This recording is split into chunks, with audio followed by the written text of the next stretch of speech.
Oh, good morning. Starting our week off. We're back on flatbed. Not necessarily where I want to be, but you take what you're given and you know, run with it. This week I've got a real flatbed. I'm not pulling a roll tight, so I will be. I know where I'm going. I already actually know where my reload is, and I know that I will be tarping the reload. Luckily for me, it's a load of bricks, so we're gonna. It's an easy tarp job. I can tarp a load of bricks with one steel tarp and 9 bungees. So when I say it's easy, it's easy. So that's it. I'll use 9 bungees if I have to. Obviously, I've got more than enough bungees on board to do the whole load properly, but if I absolutely had to, I can do it with 9 bungees.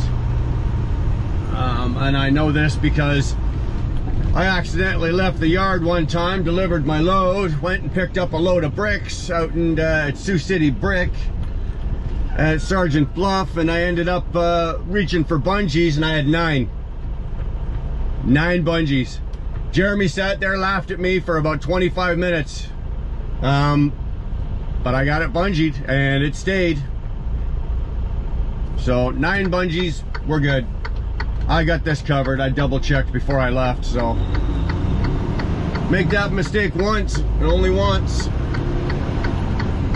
So it's a nice jaunt. It's I just pulled out of Prescott here and threw a jag of fuel on, so we are all fueled up. We've got enough fuel on board easily to go the 714 miles down to Wapakoneta and over to Sugar Creek, the 125 over to Sugar Creek, and then I think another 8 something over to up to Laval, then probably back over to Avaco to reload an Avaco load, and we'll see where that goes. But I've got enough fuel to do that complete rounder, probably with 3/8 a tank of fuel to spare. So we don't have to worry about fuel, we don't have to worry about bungees. Let's see, my shoes are on the right feet. Tires are round, the air's in them. E-log is ticking away. I think we're good. I think we're good. I think we can roll this out onto the highway. Look at the weather we got. It's hotter than shit here. Well, right now it's 29 degrees, and I don't know what it is. Probably somewhere in the 30s with the humidity. But it is what it is. So we had a great weekend. Dar and I had our anniversary this weekend. Actually, our anniversary is on the 20th, but that's in the middle of the week. So we booked and we went up to Indian Lake B&B for the weekend. And believe it or not, we had the whole place to ourselves. We're gonna put out a video just showing a little bit of what that's about, how it went and everything. Really, really impressive place. Absolutely. I said it in the video and I'll say it here, that you will not get a 5-star hotel with the service that we got at this place. It was off the scales impressive. So yeah, we're happy with that, but it sucked balls that, you know, had to cut it. We went up Friday, we did Friday, Saturday, and we did breakfast this morning, being Sunday, and unfortunately we had to go right from there over to the yard to get this shit show for the week running. So, and that's what we're doing. But we did have a great weekend. Fantastic. I haven't been that relaxed in friggin' years. So, well,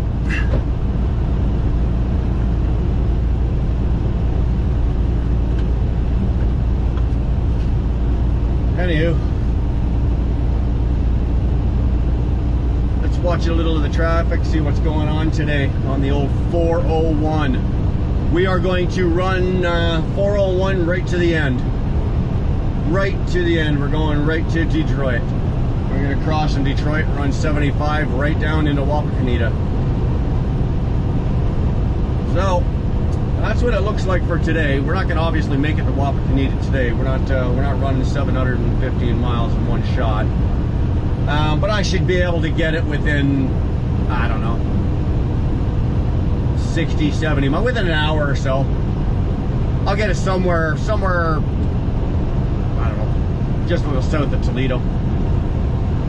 So, anyway, let's just watch some of this going on today and get back to you in a bit.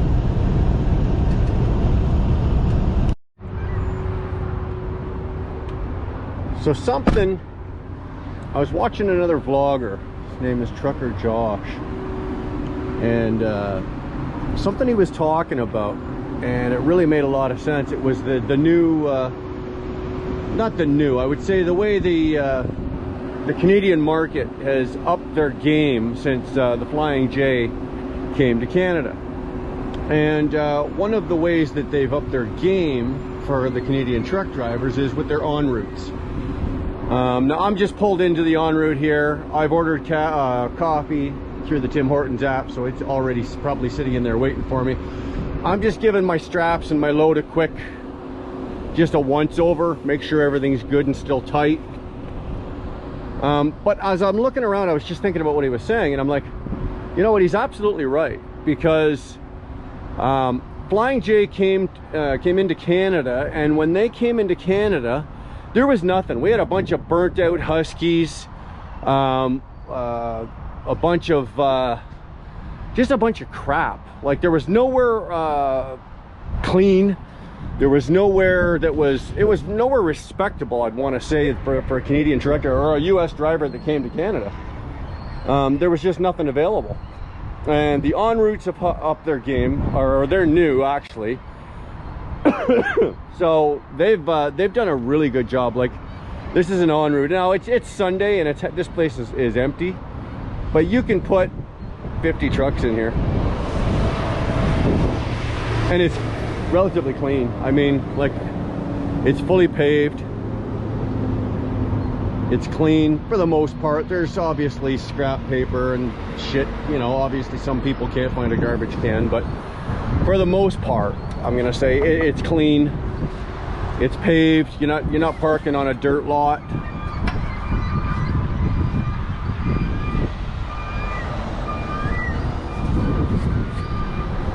Everything looks good here.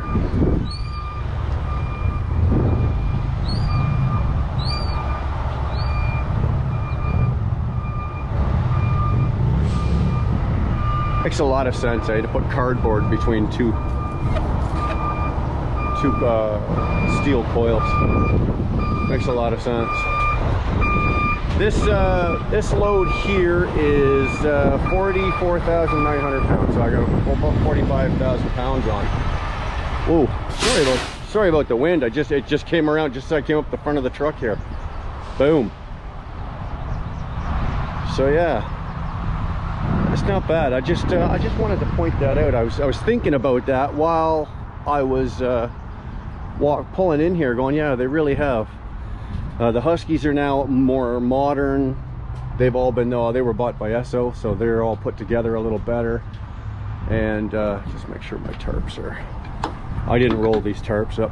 Obviously somebody new, or who just doesn't give a damn, rolled them up, because that's not how I would roll them up. They certainly wouldn't look like that. But I'm not about to unroll 5 tarps just to roll them back up again and make them pretty. So yeah, Esso has bought the Husky. The Flying J's are now in Canada. It wouldn't surprise me at all to start seeing like Loves or TA. It wouldn't surprise me with the expansion of Loves, that's what's going on with Loves, to see Loves show up here shortly. So here we go. So we just gave ourselves, we've done about 140 miles. That's a little more than I like to do before I check my load, but I knew where I was going and where I was getting coffee, so I just pushed it a little further. So load's good. let's go in and get some coffee and we'll get back to you in a bit. This, ladies and gentlemen, is why I will never, ever drive another manual transmission.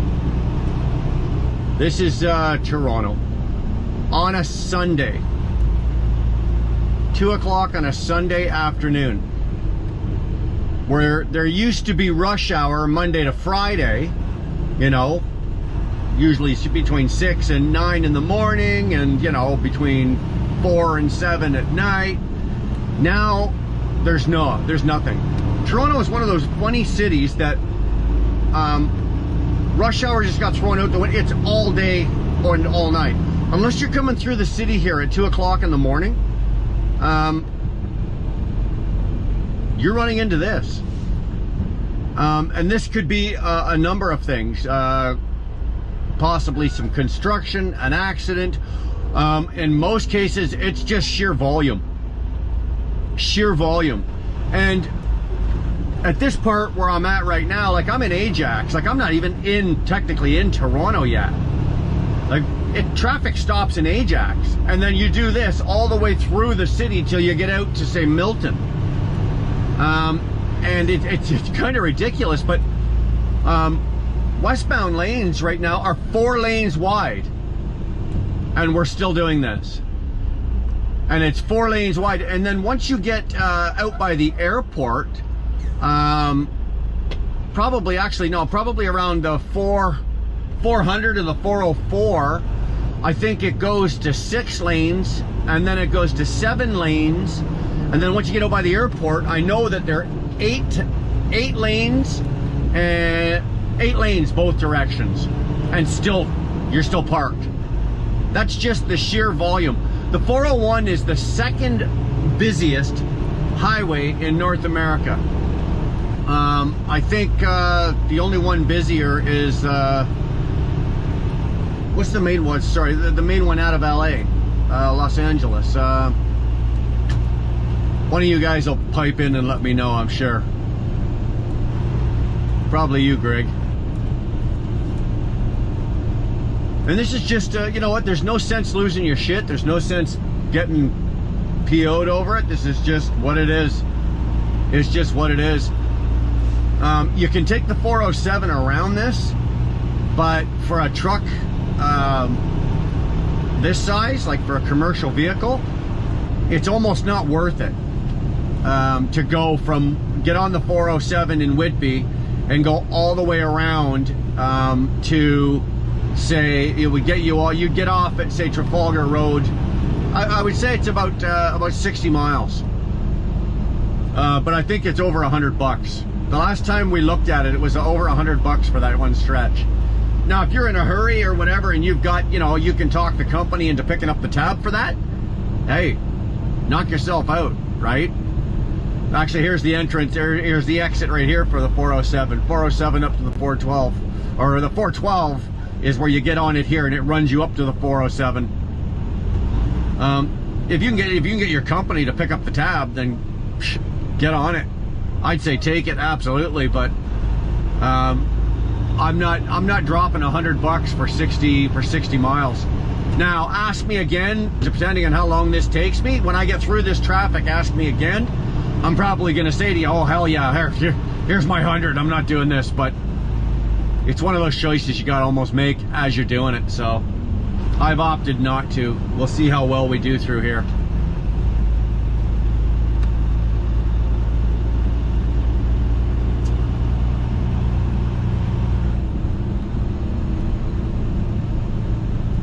And this is brutal in the winter. You drop as much as a snowflake on the ground. Oh, terrible.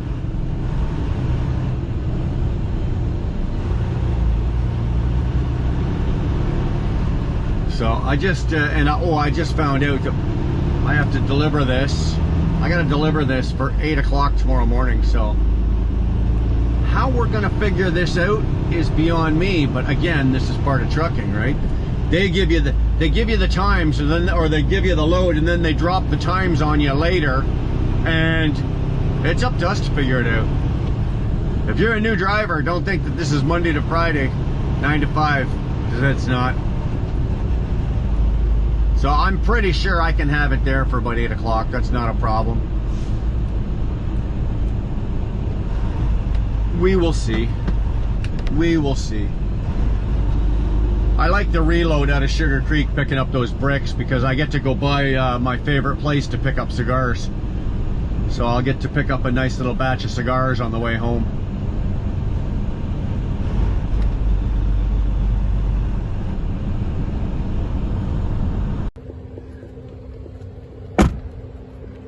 Well, good morning. We made it in last night. This is where we are. We're at Phoenix, Wapakoneta. Lots of coils, lots of coils. And we're just gonna go over here and we gotta pull the straps off. They don't open for about 45 minutes, so it's gonna take me about half an hour to pull all these straps off, get them all rolled up and put away. Not fun. And me, of course, I wasn't, I thought I'd given up flatbedding, so most of my equipment I've left at home. So I don't have a strap roller with me. I don't have some of the equipment that I usually would have for doing jobs like this. So I'll be rolling these up by hand. That's a bitch. Quite pleased though. Whoever loaded this, I didn't load this, but whoever loaded it did a really good job with these straps. I stopped once and gave them a quick tighten, and I didn't really have to tighten them that much. So anyway, let's get at this because we have to get this offloaded. I got something else I want to put on this trailer, and this is in the way. So let's get it out of the way and let's get on down the road.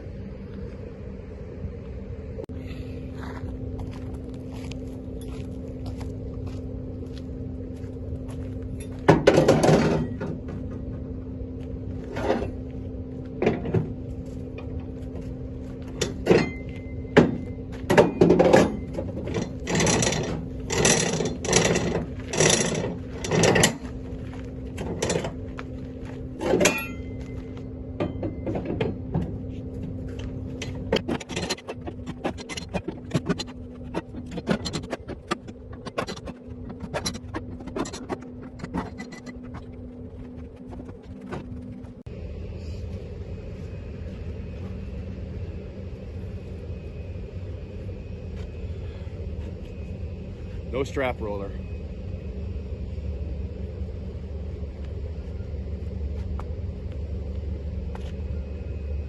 It's not bad.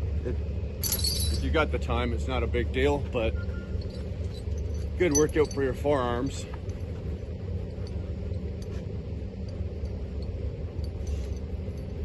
It just sucks that occasionally you'll be doing this and there's 5 guys behind you and they're all looking at you roll them up by hand. You've got them all over the place, and it's not like you can just throw them up on the trailer and drive and move, or sometimes you can, but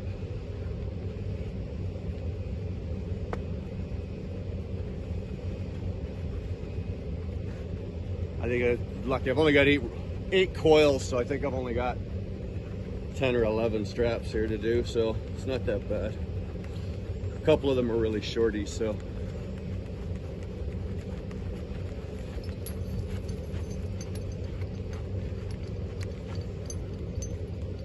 but bing.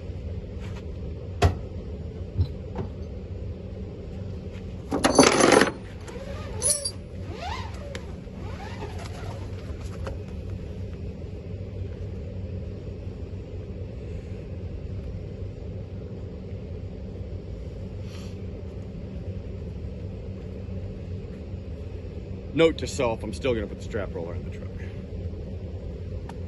I'll find a spot for it. Seems they got me flip-flopping. A week on vans, a week on flats. Well, I don't know if I'll be doing flats this entire week. It's only Monday, so I might get this and then load the bricks and then go back, and they might put me on a van to go somewhere, but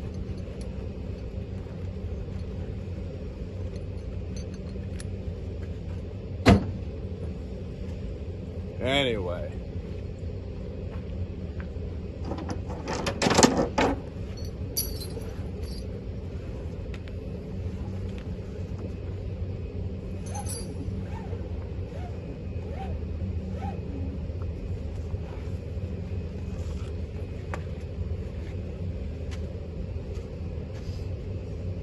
God, it's so humid.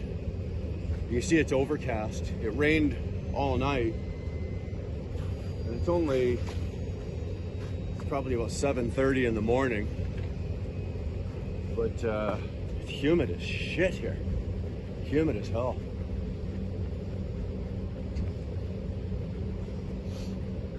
I'm not a hot weather guy. I work in it because I have to, but I'm not a fan of it. Some people like hot weather. Darlene likes hot weather. Kids like hot weather. Nah. When you're hot, you're hot. When you're cold, at least you can put something on and warm up. Once you're hot, you can strip down to naked. You're still hot. Don't get me wrong, I'm not saying that I'm naked and hot, but temperature-wise, you can be naked and hot.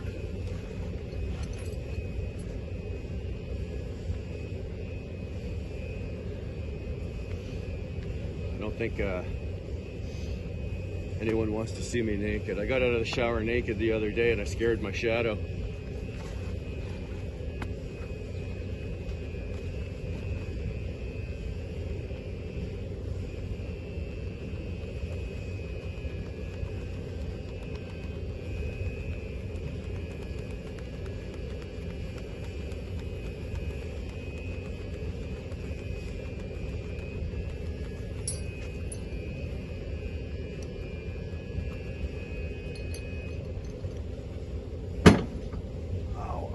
I go around the other side.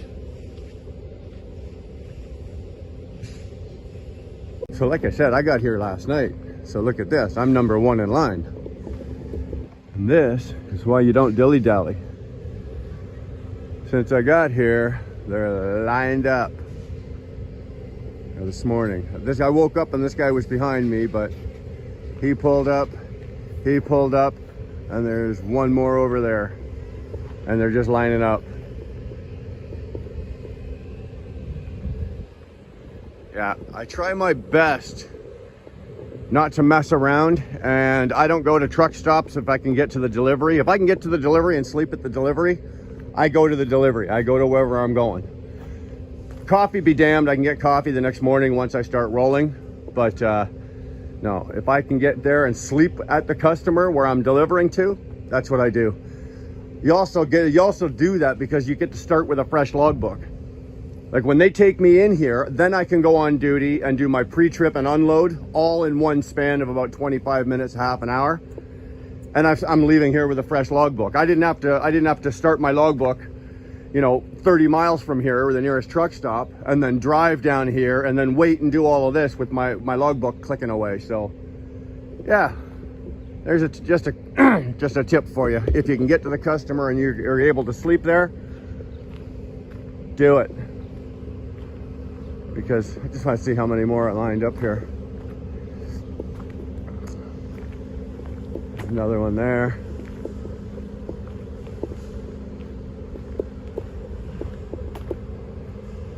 And I think there's one more behind that white Peterbilt. Got here just in time. And they open at 8 o'clock, and right now it's 10 to 8, so I'm just gonna go grab a quick little morning bite to eat before we get this started, and we'll see you in a bit. There we go.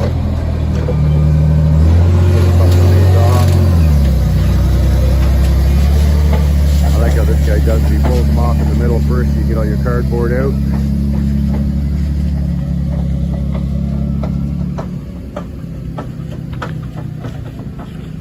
Takes them down and stacks them.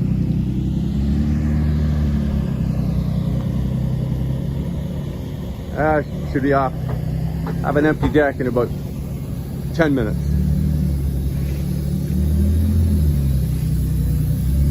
Then we're out of here and we're off to Sugar Creek. We'll go get some bricks.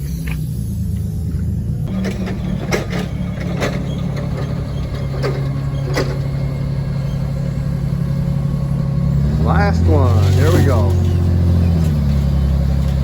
We're good? Thanks, brother. We're done. Let us go.